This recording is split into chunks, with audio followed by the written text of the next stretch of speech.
পশ্চিমবঙ্গ বিধানসভা ২০২৬। এবার কি আবারও তৃণমূলের ঝড়, নাকি পাল্টা ঘুরে দাঁড়াবে বিজেপি? রাজনৈতিক মহলে এখন একটাই প্রশ্ন, বাংলার মসনদ কার দখলে যেতে চলেছে? আসুন সাম্প্রতিক জনমত সমীক্ষা ও আগের নির্বাচনী ফল বিশ্লেষণ করে দেখে নেওয়া যাক তিনটি গুরুত্বপূর্ণ জেলা, বীরভূম, পূর্ব বর্ধমান ও পশ্চিম বর্ধমান, কোন দিকে ইঙ্গিত দিচ্ছে। প্রথমেই বীরভূম। মোট আসন ১১। ২০২১ সালের বিধানসভা নির্বাচনে এই জেলায় কার্যত একতরফা ফল। তৃণমূল পায় ১০টি আসন, বিজেপি মাত্র একটি। বামফ্রন্ট, কংগ্রেস ও অন্যান্য কেউই প্রভাব ফেলতে পারেনি। ২০২৪ লোকসভা নির্বাচনে চিত্র আরও স্পষ্ট, ১১টির ১১টি তৃণমূলের দখলে। আর ২০২৬ সালের ফেব্রুয়ারির ওপিনিয়ন পোল বলছে এখানেও তৃণমূল ১১, বিজেপি ০।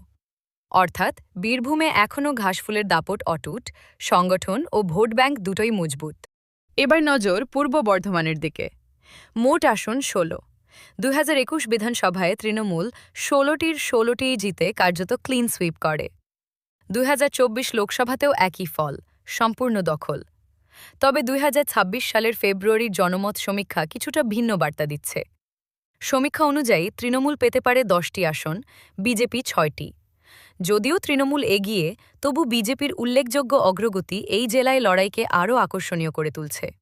গ্রামীণ বনাম শহরতলি ভোট, স্থানীয় ইস্যু ও সংগঠনের শক্তি সবই এখানে বড় ফ্যাক্টর হতে চলেছে। সবচেয়ে উত্তেজনাপূর্ণ লড়াইয়ের ইঙ্গিত মিলছে পশ্চিম বর্ধমানে। মোট আসন ৯। ২০২১ সালে তৃণমূল পায় ৬টি, বিজেপি ৩টি। ২০২৪ লোকসভাতেও একই সমীকরণ। কিন্তু ২০২৬ সালে ফেব্রুয়ারির ওপিনিয়ন পোল বলছে এবার সমীকরণ উল্টে যেতে পারে। তৃণমূল ৪, বিজেপি চেতেতে পারে। তৃণমূল ৪, বিজেপি ৫। অর্থাৎ শিল্পাঞ্চল ও শহুরে প্রভাবসম্পন্ন এই জেলায় বিজেপি সামান্য এগিয়ে। এখানে প্রতিটি আসনই হতে পারে নির্ণায়ক। ৩ জেলার সামগ্রিক চিত্র কী বলছে? বীরভূমে তৃণমূলের শক্ত ঘাঁটি অটুট। পূর্ব বর্ধমানে তারা এগিয়ে থাকলেও বিজেপি ধীরে ধীরে চ্যালেঞ্জ ছুড়ছে। আর পশ্চিম বর্ধমানে জমে উঠেছে হাড্ডাহাড্ডি লড়াই, যেখানে সামান্য ব্যবধানই ফল নির্ধারণ করতে পারে। সব মিলিয়ে ছবিটা এখনও পুরোপুরি স্পষ্ট নয়, তবে লড়াই যে জমে উঠছে তা বলাই যায়। কোথাও তৃণমূলের শক্ত ঘাঁটি অটুট, কোথাও বিজেপি ধীরে ধীরে চ্যালেঞ্জ বাড়াচ্ছে, আবার কোথাও হাড্ডাহাড্ডি লড়াইয়ের ইঙ্গিত মিলছে। সংগঠনের জোর, প্রার্থী নির্বাচন, স্থানীয় ইস্যু, উন্নয়নের প্রশ্ন এবং পরিবর্তনের ডাক, সবকিছু মিলিয়ে তৈরি হচ্ছে জটিল রাজনৈতিক সমীকরণ।